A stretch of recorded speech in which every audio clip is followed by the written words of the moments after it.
So a little while ago, Politico released an article that details what Tim Walz had to say with the 2024 campaign. And I know we don't usually care what Tim Walz has to say because, well, he was a failed VP pick. No one really cares. But there are rumors circulating that he's probably going to run in 2028 for whatever reason. And now he's suddenly going to the media and he's offering these criticisms of the 2024 campaign.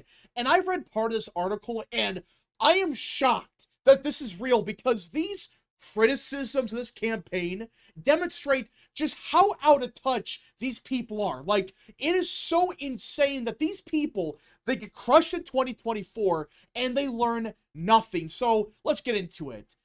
We shouldn't have been playing this thing so safe. The Minnesota governor said in an interview with Politico before speaking to nearly 1,000 Democrats here at the Helena Fairgrounds last weekend. Excuse me, what? This is your reasoning you lost in 2024. Not because of, oh, I don't know, the economy, the southern border being a mess, World War III potentially starting. No, that according to Tim Walz, one of the reasons they lost in 2024 was because they played it too safe. When in reality, they weren't safe, they were dumb. But this idea they played it so safe, that's ridiculous. I mean, do these people just forget who they had at these events, at these rallies? They had like big celebrities like Beyonce show up. They spent tens of millions of dollars on these huge rallies to have big celebrities show up.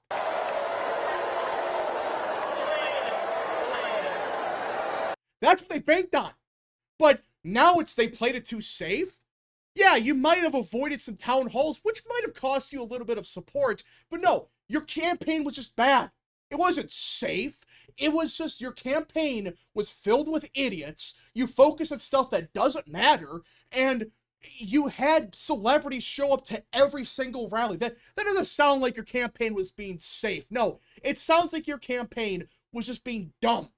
Walz said the campaign's risk-averse approach was a byproduct of the brief 107-day campaign, because these are things you might have been able to get your sea legs, if you will, 18 months out, where the stakes were a lot lower. And listen, another excuse why they lost.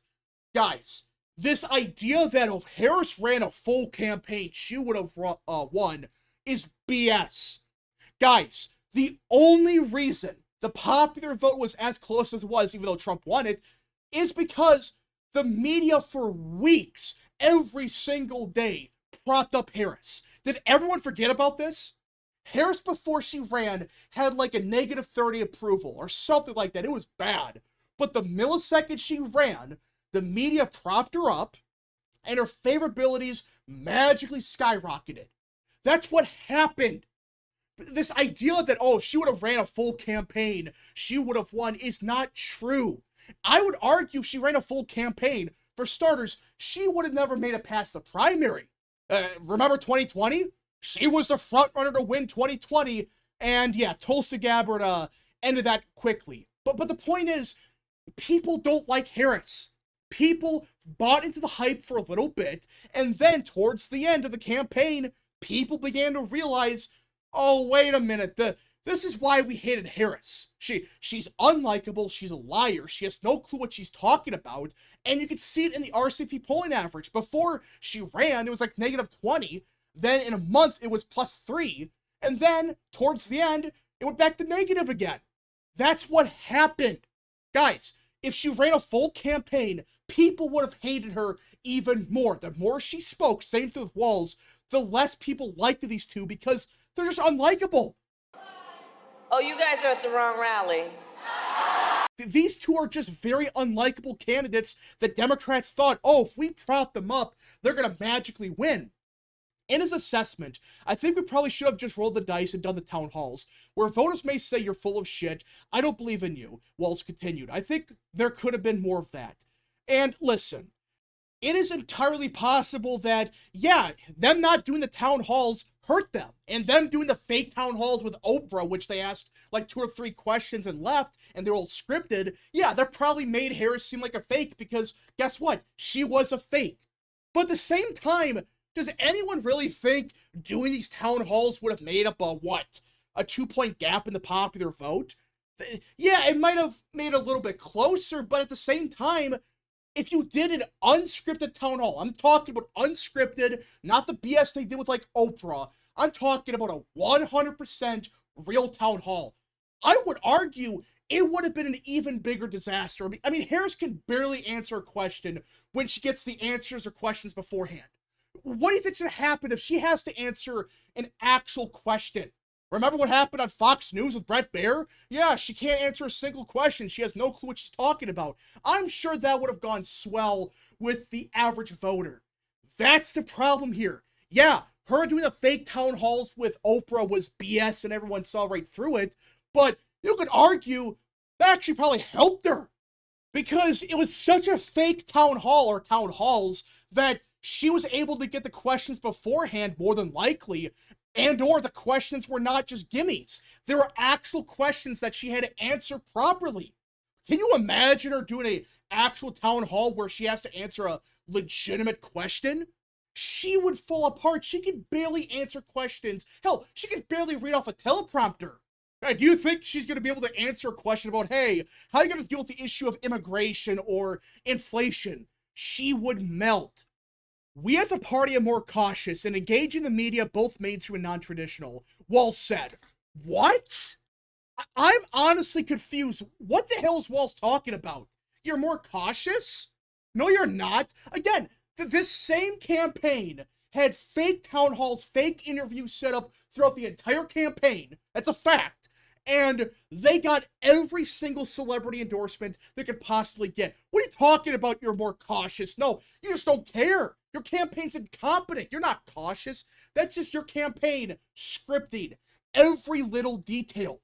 That's what happened. This idea they're cautious, I honestly have no clue what he's talking about. But the sad part is, or actually like the scary part I should say, is the fact that basically every single Democrat believes this. They believe exactly what Walz is saying here. Like, oh, we were too cautious. We were too moderate. You weren't. Walz, who rocketed from a little-known governor to VP stakes cable news darling to Harris's 90-day sidekick, is stepping back onto the national political stage, returning to the TV and podcast circuit, and promising to show up in House districts where Republicans won't hold town halls. He was an imperfect candidate himself, including a weak debate performance. Oh, excuse me. Did you just say imperfect? No.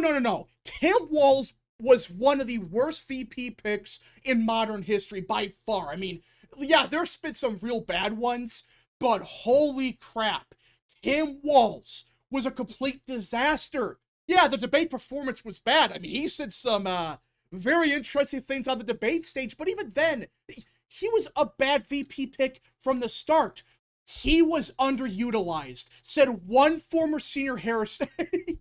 Wait, this campaign really believes they underutilized Walz. What? Wasn't it like every single rally and he had a bunch of events by himself? What do you mean he was underutilized? Hell, I think they used him too much because every time he went on the stage, I mean, this guy did some of the most bizarre things I've ever seen. He's making weird faces. He's like dancing around. It's like, dude, what the hell is this? I had 24 kids in my high school class, and none of them went to Yale. This guy's potentially the vice president? And he is doing this on the debate stage? Why would anyone vote for that? I mean, this campaign, and it just proves my point, this entire campaign, including senior aides, the VP pick, more than likely Harris as well, they all believe that if they just tripled down on their BS, they would have won. Every single Democrat believes that. I don't get this. Even so, this aide added, Walz got put in a box, so we didn't use him the way we could have. What do you mean the way we could have? What do you want him to do? Do 20 more town halls? Okay, yeah, that might make you do slightly better in, I don't know, Minnesota.